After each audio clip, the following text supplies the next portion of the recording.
hapon sa ato ang tanan. Okay lang bang mag-English? Kasi Bisaya ako, hindi ako masyadong marunong mag-Tagalog. Okay lang ba? But I promise, sisingit ako ng English. So yesterday, I was called at sinabi if I can do a reaction, no? So ipe-present daw ni Attorney Vic. And so I prepared something kasi masanay akong magsulat kaysa magsalita. Is that okay? Alright, but first, I'd like to request everybody, can you please look around you? Tingin lang. Pwede ba natin? Tingnan natin ang bawat isa. Just look around you. Because what we're looking at right now makes me sad and happy at the same time. Sad because if you look around you, we could probably count the young people with our fingers. And I'm sad about it because according to projections, by 2028, a little less than 70% of the voters will be coming from 18 to 44 years old. So, if we want to be able to elect the next officials, that means we have to win the young people. But also, I'm very happy today because of this gathering, right? Because we stand today not because we have the same party, not because we have the same color, but we stand today because we love the same country. At ito yung nagdala sa atin dito. But also because deep in our hearts, we understand that something is very wrong. Tama po ba? You know, ang dami ng sinabi kanina ni Attorney Vic, and everything he said are not just facts and numbers. They're not, but they are actually lives of people, and they are signs, signs of a nation in danger. And they are barometers of collapse. At bakit nangyari ito? I personally believe nangyari ito, and I know you share the same belief about it. It's all because leadership in this country is failing. Under BBM, walang clear reforms, walang clear vision, walang direction, and instead of solutions, nakikita natin puro press conferences instead of policy. Tama ba? Do you know that in global democracy markings, ang tawag nila sa atin, flawed democracy? And now we have a Congress that is a supermajority that rarely says no to Malacanang. And media today, they're very cautious. They are captured. They are controlled. Commissions and investigations appear to be working, but they are there to cover up and control the narrative. And then, of course, narinig natin yung pinakamalaking scandal, right? Flood control scam, 100 billion budget, and all of that. And Malacanang spin is telling us about anti-corruption drive, infrastructure commission. But the world and the Filipino people are asking, if the masterminds sits at the top, can the system really clean itself? Wala tayong maaasahan if the ones who have the power are also the ones who are involved. And so this country is not just facing corruption, we are facing a state capture. A system where those who design the budget benefit from the budget, and also the same people who investigate the budget. That is not governance, my friends. That is a syndicate. And I tell you, I went to a recent trip to be part of an international think tank. And there I met some businessmen and also some diplomats. And I assure you, the ASEAN governments, investors and partners are watching us. You know, ASEAN is one of the regions in the world with the strictest laws against illicit drugs. Kaya yung revelation ni Senator Amy Marcos is not contained within the Philippines because it will go to ASEAN drug control forums, intelligence reports, it will affect risk assessment about the Philippines, it will, and also through quiet diplomatic conversations. Ibig sabihin, maaapektuhan eventually ang bilateral cooperation ng ating bansa with the ASEAN. Hindi nila ito sinasabi outrightly and publicly, but I know that they will act quietly downgrading intelligence cooperation with our nation because they cannot risk sharing information formation with a country whose leadership is drug compromised. At sa mga investors naman natin, you know, and I'm so glad kasi sinabi nila, we're done hearing all the claims of your palace. But what we are looking right now are the failing markets, collapsing FDI, weakening currency, rising political instability, allegations of a drug-using president. And unless we save the Philippines, the bad news is, we are bound for collapse. Gusto ba natin yon? Gusto ba natin yon? Magko-collapse tayo? Hindi. But I have good news for you. Amid all of these, and instead of totally walking away from the Philippines, the world saw something else. They see you in massive rallies. Millions of people praying, marching. They see the people's courage start standing in the rain for truth and accountability. And do you know what diplomats are whispering right now? They're probably saying to each other, the Filipino people may be more stable than their government. But this is both painful but powerful. Powerful because it means that we are the last line of defense when institutions are captured. We are the remaining institution that still works in this country, and the foreign investors are reading us. Now, naririnig natin yung idea floating around about other groups on the idea of transition council, a caretaker, a revolutionary setup to bypass succession and avoid letting VP Sara Duterte assume office if Marcos steps down. Pero ang katotohanan, my friends, and I don't understand why this is being talked about even in media, and DILG hindi pumapalag dito. Because a transition council, truth is, it is a power grab disguised as reform. It is a coup in slow motion. A shortcut that will break this republic, or worse than corruption already has.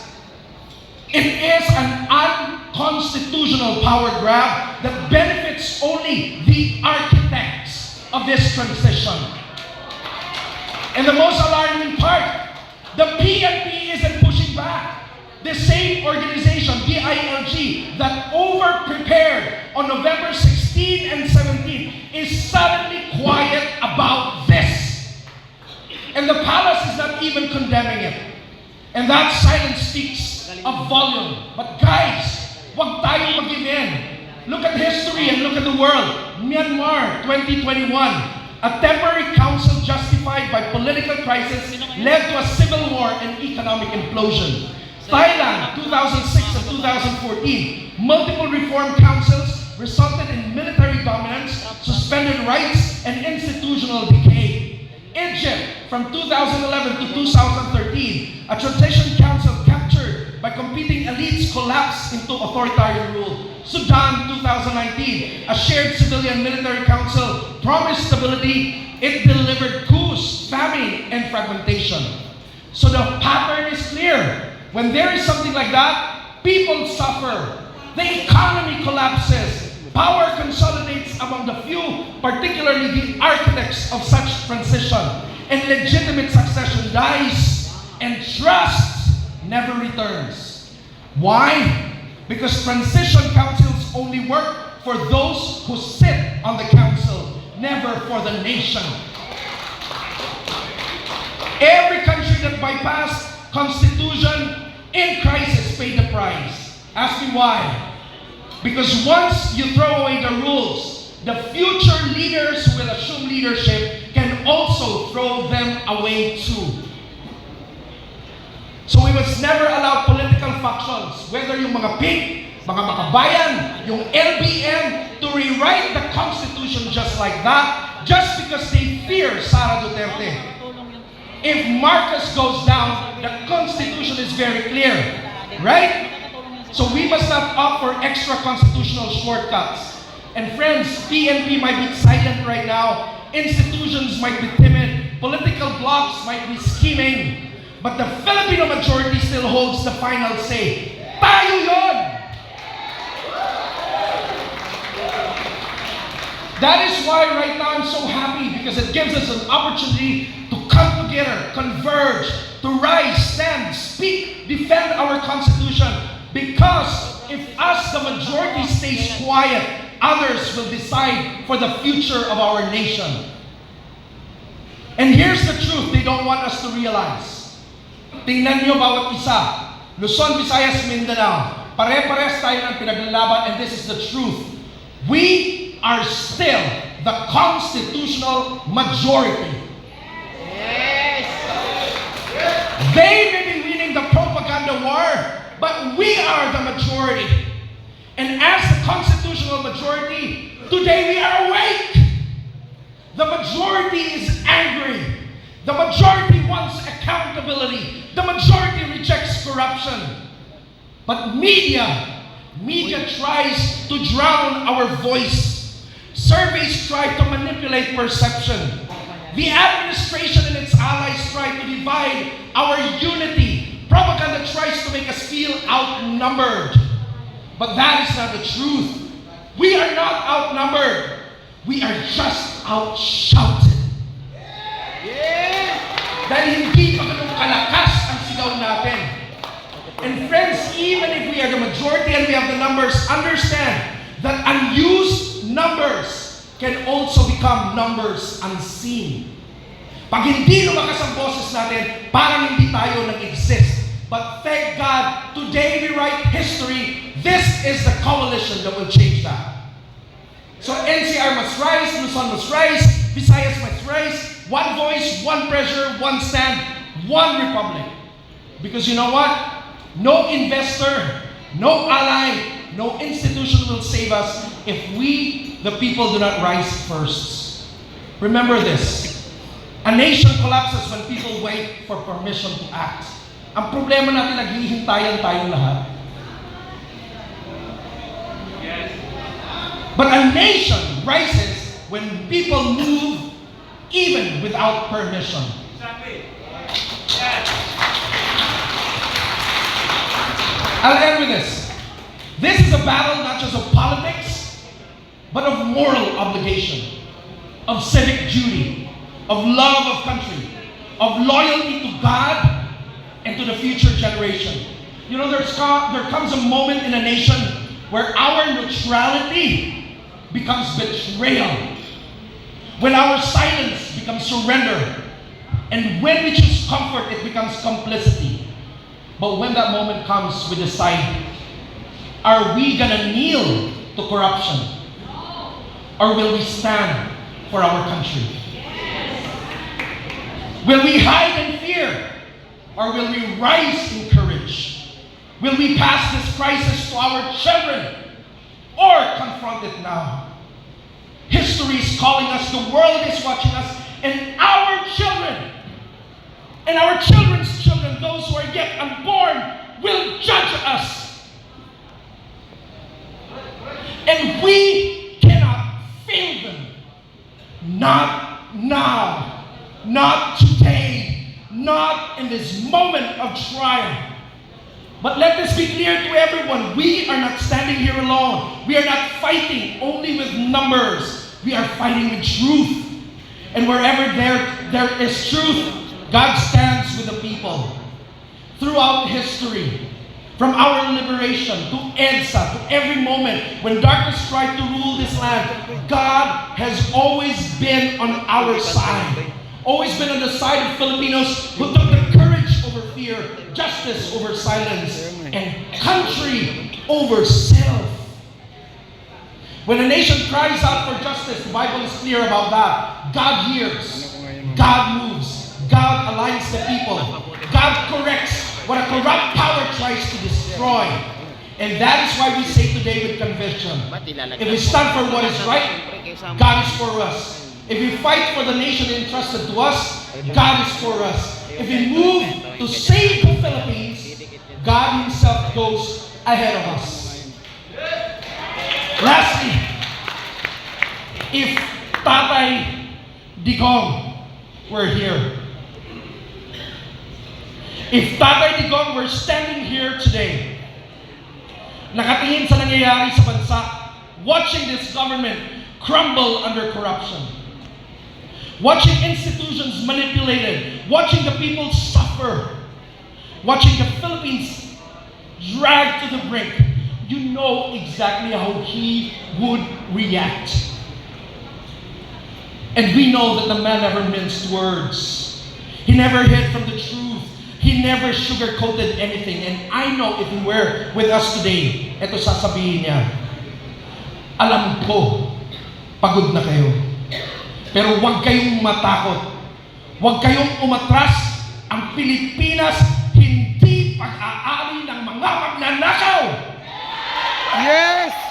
Ang bansa ninyo, ito ang tahanan ninyo. Ito ang dugo at kinabukasan ng mga anak ninyo. Huwag ninyong hayaang sirain ng mga kahaman at traidor. And perhaps he would be pointing his finger on us, piercing our conscience, as he would say, kung mahal ninyo ang bansa, ipaglaban ninyo. Lumaban kayo para sa Pilipinas, katulad ng paglaban ko noon. Walang atrasan, walang iwanan, walang takot. And he would add, may Diyos, may bayan, may katotohanan. At pag nagsama ang tatlo, walang makakapigil sa inyo.